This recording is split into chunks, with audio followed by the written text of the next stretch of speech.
আসসালামু আলাইকুম, welcome back to my channel.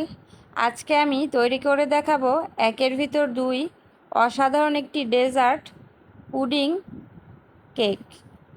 Pudding এবং কেক দুইটা একসাথে এইভাবে তৈরি করে নিতে পারেন।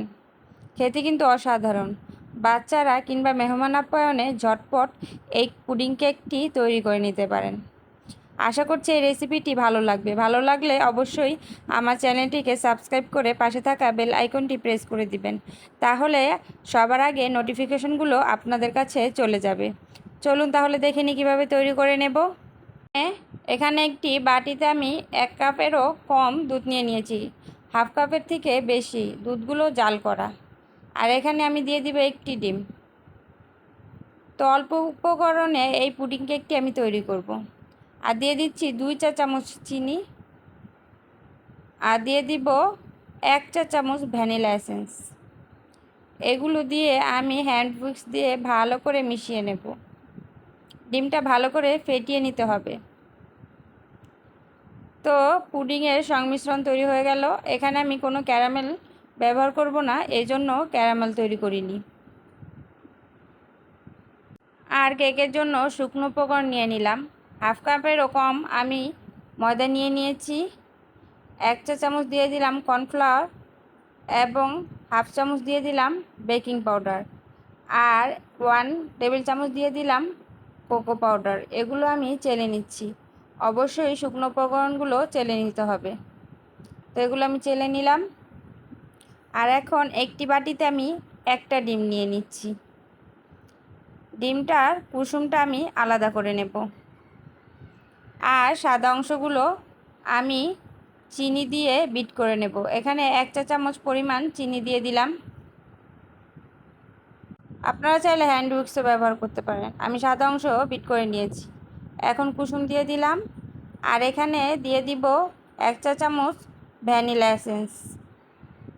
তো এগুলো দিয়ে আমি 1 থেকে 2 মিনিট আবারও বিট করে নেব। বিট করা হয়ে গেছে। এখন আমি শুকনো উপকরণ দিয়ে দিয়েছি। ভিডিও অন করা হয়নি, তাই আপনাদের প্রথম থেকে দেখাতে পারিনি। এখন আমি শুকনো উপকরণ অল্প অল্প করে দিয়ে এই ব্যাটারটা তৈরি করে নিচ্ছি। আর এখানে আমি 2 চা চামচ দুধ দিয়ে দিলাম। আর দিয়ে দিব 2 টেবিল চামচ পরিমাণ রান্নার তেল। আর শুকনো উপকরণগুলো অল্প অল্প করে দিয়ে এই ব্যাটারটা আমি তৈরি করে নেব।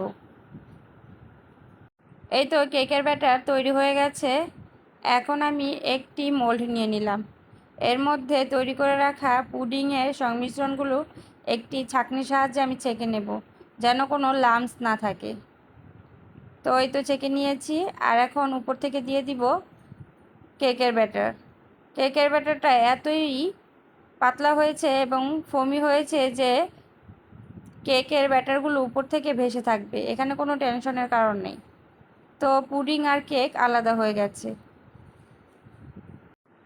একটি হাঁড়িতে আমি পানি দিয়ে ফুটিয়ে নিয়েছি এবং হাঁড়িটা গরম করে নিয়েছি। এখন তৈরি করে রাখা মোল্ডটা আমি দিয়ে দিলাম। যেহেতু এটা ঢাকনা নেই, আমি উপর থেকে একটি সিলভারের ঢাকনা দিয়ে দিলাম। তো এখানে আমি 20 মিনিট পর চলে এসেছি। কেকটা কিন্তু অনেকটাই ফুলে গেছে। তো একটি টুথপিক দিয়ে আমি চেক করে নিয়েছি। কেক এবং পুডিংটা কিন্তু হয়ে গেছে।